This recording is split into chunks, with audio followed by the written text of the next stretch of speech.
क्योंकि थोड़ा सा निर्धारित समय से हमारी पुणे एक्सप्रेस करीब घंटा भर देरी से चल रही है.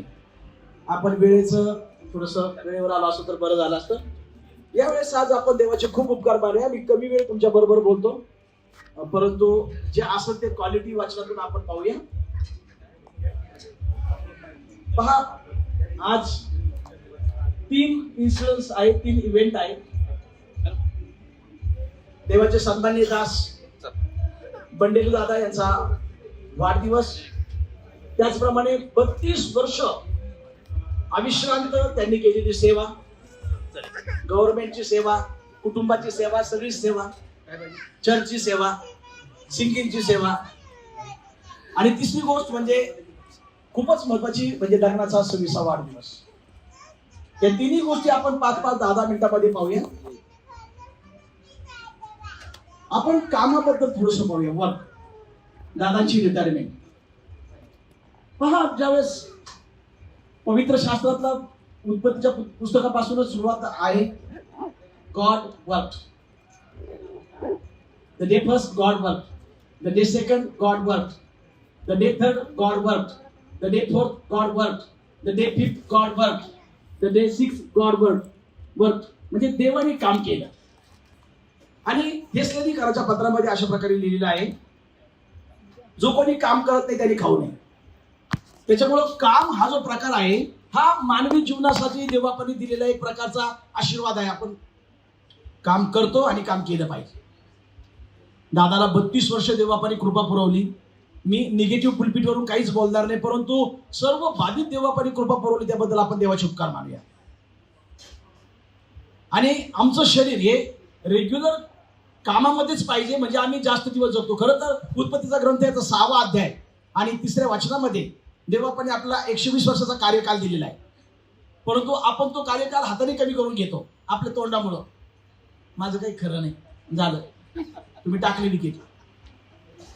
किंवा इस्रायल लोकांनी अरण्यामध्ये, प्रिय भावांनो आणि बहिणींनो, हे पवित्र शास्त्रातल्या गोष्टी आहेत. जर नाही समजत तर मला नंतर भेटा, मी सांगेन सगळ्या गोष्टी. ज्यांना माहित नाही त्यांना सांगितलेलं चांगलं असतं. तर ह्या लोकांनी कुरकुर केली, कुरकुर किरकिर, कुरकुर किरकिर, 8 प्रकारच्या कुरकुरी केल्या. आणि मग देवापाने त्यांना मोशेच्या नियमानुसार 70 आणि 80 वर्षावर आणून बसवलं. देवाने ऑलरेडी, जपानचे लोक आजही 100च्या पुढे जातात. पाप वाढलेला आहे, तरी पण दुष्टाई वाढलेली आहे. इथं आपल्या पुण्यामध्ये जरी पाहिलं तर इतिहासाच्या पुस्तकाला भूगोलाचं कव्हर लावलं जाते. पुन्हा आता गुन्हा असं व्हायला लागलेलं आहे. पण अशा परिस्थितीत देवाने आपल्याला ठेवलं. सर्व गौरव देवाला. आपण कामाबद्दल पाहत होतो की आपण काम करणं हे सर्वच दृष्टिकोनातून ग्राह्य आहे आणि काम करायला पाहिजे. आणि दादाने 32 वर्ष अविश्रांत त्यांच्या कंपनीची सेवा केली, कुटुंबाची सेवा केली. आता यानंतरचं जे जीवन आहे ते बहुतेक उपकारस्तुतीचं जीवन आहे. कारण तरुणपणामध्ये आपण शक्यतो देवाची पाहिजे तेवढी उपकारस्तुती नाही करत. आपण आपल्या पाठीमागं कामच असतं, सगळे कामच करत बसतो. आपण तरुणपणाच्या दिवसामध्ये आपण उपकारस्तुती थोडी कमी करतो. आता उपकारस्तुतीकडे जाणार आहोत, परंतु काम, देवापाने दादाला कृपा पुरवली. कारण देवाने काम केलं, प्रभू येशू ख्रिस्ताने काम केलं. वयाच्या 12व्या वर्षापासून वयाच्या 30व्या वर्षापर्यंत पवित्र शास्त्रामध्ये, लुकाची सुसमाचारमध्ये त्याचा रेफरन्स आहे. 18 वर्ष प्रभू येशू ख्रिस्ताने कामच केलं. आणि मग नंतर स्पिरिच्युअल गोष्टी सुरू झाल्या. हे काम महत्वाचं आहे, आपलं काम करणंच आहे. वचन सांगतं नीतिसूत्र 30 मध्ये, ती आळशी बसून अन्न खात नाही. आपल्याला आळस करून चालणार नाही. एनिवे, तर दादाच्या रिटायरमेंट बद्दल आपण देवाचे उपकार मानूया. 58 ते 60 वर्ष देवापाने त्यांना त्यांच्या कामावर प्रमोशन दिलं. प्रमोशनच्या बाबतीत देखील देवाचं वचन सांगतं स्तोत्र 75:6 मध्ये, promotion comes from the Lord, not from the east, not from the west. Promotion देवापासून येतं. आणि प्रमोशन त्या लोकांना विशेष करून भेटतं, भारतामध्ये नाही बरं का. भारतामध्ये पैसे देऊन प्रमोशन भेटत राहतात. परंतु तसं प्रमोशन त्या लोकांना भेटतं जे नम्र आहेत. नम्र लोकांना आपोआप प्रमोशन भेटतं. या ठिकाणी या कामाबद्दल आपण देवाचे उपकार मानूया. देवाने काम केलं, आपलं जीवनभर काम करणंच आहे. काम करायलाच पाहिजे वेगवेगळ्या प्रकारचं. आणि म्हणून देवाचं वचन असं सांगतं दानिएलच्या पुस्तकामध्ये, the man of God should be 10 times clever than anybody. देवाचा जो मनुष्य आहे, देवाचे जे लेकर आहेत, ते 10 पट हुशार असायला पाहिजे. ती हुशारी आपण अडॉप्ट केली पाहिजे. मला हे येत नाही, तरुण लेकरांना लक्ष द्या, मला ते येत नाही, मला हे येत नाही, हे असं म्हणून चालत नसतं. सगळ्या गोष्टीत आपल्याला पारंगत बनायला पाहिजे असतं, कौशल्ययुक्त बनायला पाहिजे असतं. That is what the work is. आपण वर्क या गोष्टीवर थांबूया. इव्हन शल्मोनाने पण खूप काम केलं. त्याचे 7 प्रकारच्या गोष्टी आहेत, परंतु आज तो वेळ नाही आणि आज तो विषय नाही म्हणून त्यावर आपण बोलणार. तर दादाच्या त्या जीवनाबद्दल, कामाच्या जीवनाबद्दल त्यांना त्या ठिकाणी खूप मोठं प्रमोशन मिळालं. त्यांनी त्याचं कॅरेक्टर सांभाळलं, सर्व लोकांनी त्याच्यावर भरभरून प्रेम केलं आणि म्हणूनच हे सर्व बाहेरचे प्रियजन दिसत आहेत. त्याबद्दल आपण देवाचे उपकार मानूया आणि आपण टाळ्या वाजूया. आता अजून एक मुद्दा आहे, तो मुद्दा म्हणजे दादाचा वाढदिवस. मग आपण लग्नाकडे जाऊया. लग्नाकडे थोडस नंतर यासाठी जाऊया की पवित्र शास्त्रामध्ये सर्वात पहिलं आदाम आणि हवा, उत्पत्तीचं पुस्तक याचं 2रा अध्याय आणि 18व्या वचनामध्ये देवाने आदामाकडे पाहिल्यानंतर म्हटला, this is not good for man to be alone, I will provide a suitable partner for him. मनुष्य एकटा असावं हे बरं नाही, तर मी त्यासाठी अनुरूप सहकारी निर्माण करील आणि स्त्री आणि कुटुंब निर्माण केले. आता काय घडलं ते सगळं तुम्हाला ठाऊक आहे, पुढे आपण बोलणार नाही. आणि नंतर जेव्हा आपण प्रगटीकरणाच्या पुस्तकामध्ये येतो, जेव्हा आपण प्रगटीकरणाच्या पुस्तकामध्ये येतो त्यावेळेस पण शेवटी प्रभू येशू ख्रिस्त राजांचा राजा, प्रभूंचा प्रभू, देवांचा देव, सगळ्यांचा बाप, याच्या नावामध्ये सामर्थ्य आहे. नीट लक्ष द्या, प्रभू येशू ख्रिस्ताचं नाव हे खूप गोड आहे. किती गोड नाम तव वाटे, मन प्रेम रसाच्या उलेख खाटे. नाव खूप गोड आहे आणि प्रभू येशू ख्रिस्ताचंच नाव खूप खतरनाक पण आहे, गोड पण आहे, खतरनाक पण आहे. प्रभू येशू ख्रिस्ताचं नाव घेतलं की लोकांना थंडी वाजते, राष्ट्रांना थंडी वाजते. माझे एक मेवणे अफगाणिस्तानामध्ये होते, बायबल घेऊन जाऊ शकत नव्हते, मग मला त्यांना फोनवर प्रार्थना करावं लागायची. प्रभू येशू ख्रिस्ताचं नाव गोड आहे, मधुर आहे, आजही आहे. म्हणजे प्रार्थना केली की लोक तसेच बरे होतात. प्रार्थना केली की लोक, इतकं श्रेष्ठ नाव आहे. आमेन. आणि इतकं ते खतरनाक पण आहे की त्या नावांना राष्ट्र घाबरतात, येशूच्या नावाला राष्ट्र घाबरतात. ओके, पुढे जाऊया. तर दादांचा वाढदिवस पवित्र शास्त्रामध्ये हेरोद राजा आणि फारो राजा यांचे वाढदिवस झालेले आहेत आणि हे दोन्ही राजे अप टू द मार्क नव्हते. मग आता वाढदिवस साजरे करायचे की नाही करायचे?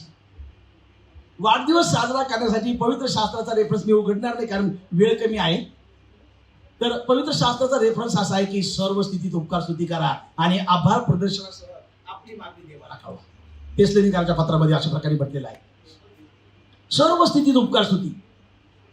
मित्रांनो, जर तुम्ही अँथ्रोपॉलॉजीचा अभ्यास केला आणि बायोलॉजीचा अभ्यास केला तर आपल्या जरूर लक्षात येईल की उपकार स्तुती करणं हे खूपच आवश्यक आहे जीवनाच्या प्रत्येक क्षेत्रामध्ये. जर आपण इतिहासाचं 2रं पुस्तक याचा 26वा अध्याय आणि 5वं वचन जर आपण पाहिलं तर त्या ठिकाणी एक राजा आहे, उज्जिया राजा. आणि हा राजा जकर्या संदेशाच्या काळामध्ये झालेला आहे आणि हा राजा परमेश्वराच्या भजनी लागला. उपकार स्तुतीबद्दल आपण बोलत आहोत, वाढदिवसाबद्दल आपण बोलत आहोत, लग्नाबद्दल नंतर बोलणार आहोत. आणि हा जो राजा आहे की या संदर्भात असं घडलं की जोपर्यंत 26वा अध्याय 5वं वचन जर सापडलं तर तुम्ही मोबाईलमध्ये वाचू शकता. इतिहासाचं पहिलं पुस्तक याचा 26वा अध्याय 5वं वचन. जोपर्यंत तो राजा देवाच्या भजनी लागला तोपर्यंत देवबापाने त्याचं कल्याण केलं आणि ज्यावेळेस त्यांनी भजन सोडलं, आमच्या मुंबईच्या भाषेमध्ये त्याची डोंबिवली झाली. म्हणजे तुम्हाला आणि मला परमेश्वराच्या भजनी लागणं खूप गरजेचं आहे, शुद्धीवर येणं खूप गरजेचं आहे. तो एकच प्रभू आहे जो निर्माण करता परमेश्वर आहे. मागच्या वर्षी मी शहादा या ठिकाणी वचन शिकवायला गेलो होतो. तिथले जे प्रमुख कुलगुरू आहेत त्यांच्याबरोबर मला 15 मिनिटं मिळाले, गप्पा मारले. त्यांनी सांगितलं की अरे बैजू दादा, देवबापाने एवढीच एक गॅलेक्सी तयार नाही केली. देवबापाने एवढीच एक गॅलेक्सी तयार नाही केली, म्हणजे एवढीच एक आकाशगंगा नाही जे आपली पृथ्वी आहे, बुध, शुक्र, पृथ्वी, मंगळ, गुरु, शनी, युरेनस, नेपच्यून, प्लुटो आणि मग त्याचे ग्रह आणि मग ते धडाधडा फिरतात आणि वेगवेगळ्या गोष्टी. तो सूर्य येतो, एका सेकंदामध्ये 8 लाख किलोमीटरचा प्रकाश देतो. सगळंच अद्भुत. प्रभूच्या परमेश्वराच्या सगळ्या गोष्टी A to Z गोष्टी अद्भुत आहेत. त्या डॉक्टरनी मला सांगितलं, कुलगुरूंनी, की देवबापाने लाखो गॅलेक्सीज बनवलेल्या आहेत. माझं क्षणभर डोकं हँग झालं. बापरे, एक आपली गॅलेक्सी मी प्लॅनेटोरियम मध्ये पाहिली हैदराबादला.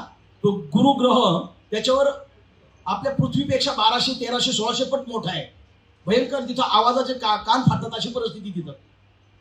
एवढं जर सगळं त्याने काय काय अद्भुत केले. आणि म्हणून तुम्ही आणि मी, आपण फक्त एक माणसं या नात्याने त्याने त्याच्या शब्दाने सगळ्या गोष्टीची निर्मिती केली. आणि तुम्हाला आणि मला निर्माण करताना परमेश्वर खाली वाकला माती घेतली आणि मातीपासून आपल्याला बनवलं. आणि मग अब्राम पण म्हटलं मी धूळ आहे, मी राख आहे, मी माती आहे, आपण माती आहोत. असा कोणता महावीर जन्मलाय की तो इथं आला मेला नाही? सगळेच आले, सगळेच गेले. एकटा प्रभू येशू ख्रिस्त मृत्यूवर विजय पावलाय. मी कराचीमध्ये शिकवत होतो पाकिस्तानला, तेव्हा तिथल्या लोकांना सांगितलं की बाबा मी भारतीय माणूस आहे, हिंदुस्थानी, आणि आम्हाला शिकवलं की 7 अजूबे इस दुनिया में.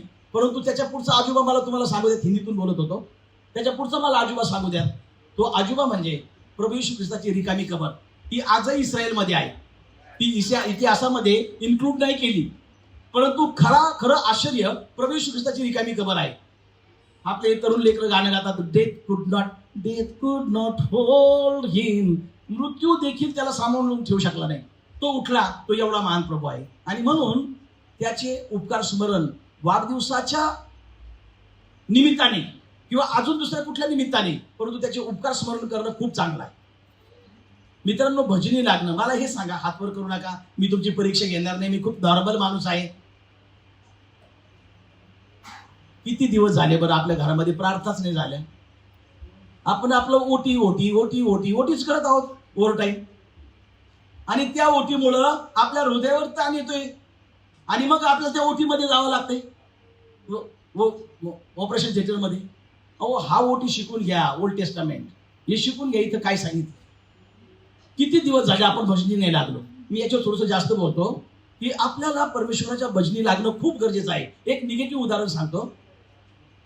लोट हा अब्राहमाबरोबर आला होता, लोटाचं कल्याण झालं, परंतु लोट हा, लक्ष द्या, हा अनग्रेटफुल होता थोडासा. ज्यावेळेस त्याच्या सेवकांमध्ये भांडण झालं, त्याचं कर्तव्य होतं त्याच्या सेवकांना सांगायचं की मित्रांनो, आपल्या काकामुळे आपण इथं आलेलो आहोत, कृपा करून भांडणं करू नका. कारण बायबलचं वचन सांगतं जुन्या करारामध्ये, प्रभूच्या, मला क्षमा करा, तुझ्या माझ्यामध्ये तंटा नसावा. बायबल क्लिअर कट सांगतं तंटाच नको.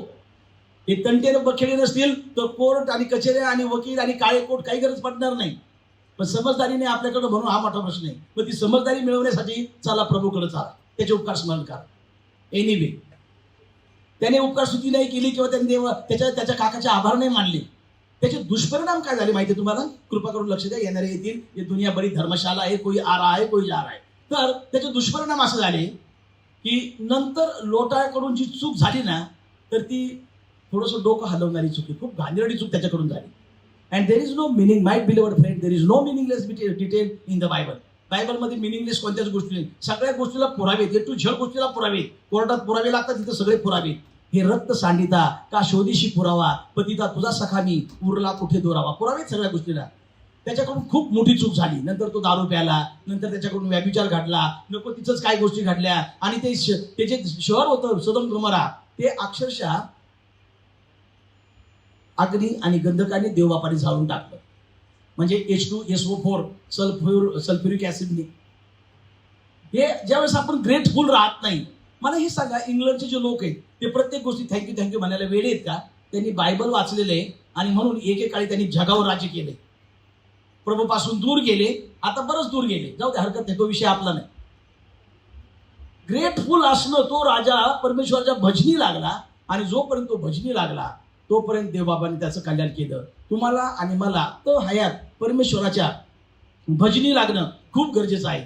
आणि प्लस मायनस प्रसंग हे प्रत्येकाच्या जीवनामध्ये येतात. एवढा मोठा तो चित्रपटातला सुपरस्टार किंग,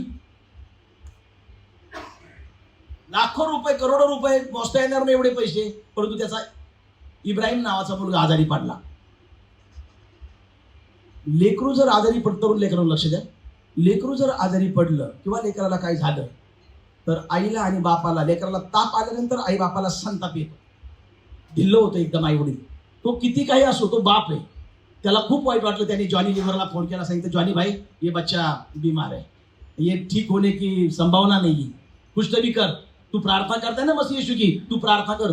युट्यूबवर त्यांचे व्हिडिओ आहेत. त्यांनी प्रार्थना केली, प्रभू येशू ख्रिस्ताची जॉनी लिव्हर साहेबांनी, लेकरू बरं, येशू के नाम में सामर्थ्य है, हालेलुया. त्याचे उपकार स्तुती करणं आहे. त्या अवस्थेमध्ये सर्व स्थितीत उपकार स्तुती करा आणि आभार प्रदर्शनासह आपली मागणी देवाला कळवा.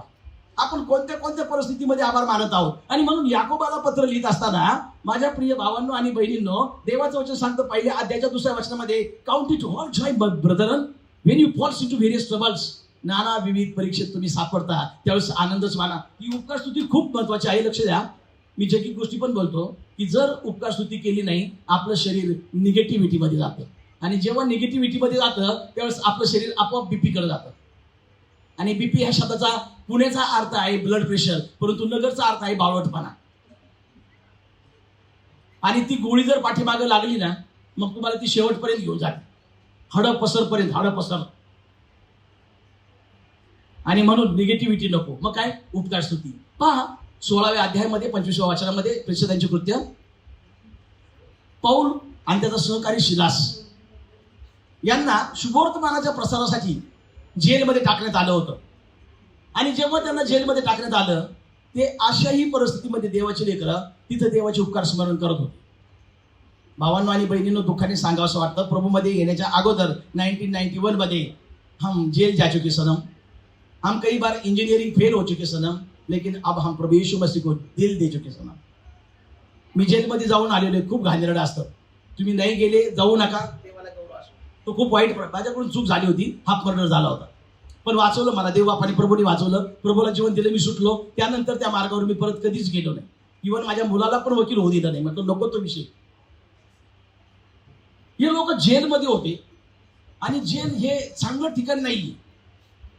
तिथं देखील त्याने उपकार स्तुती करायला सुरुवात केली. जेलचे दरवाजे निखळले आणि सगळंच व्यवस्थित झाल्यानंतर ते सुटले. भावांनो आणि बहिणींनो, जर आपण उपकार स्तुती करतो तर आमच्या जीवनाचे बंधनं तुटतात. आणि म्हणून वाढदिवसाच्या निमित्ताने ही उपकार स्तुती आहे. आणि उपकार स्तुती करणं आमच्या सर्वांसाठी खूप खूप म्हणजे देवाचं गौरव करण्यासारखं आहे. स्तोत्र 50:23 मध्ये अशा प्रकारे म्हटलंय, जो आभार प्रदर्शन करतो तो देवाचं गौरव करतो.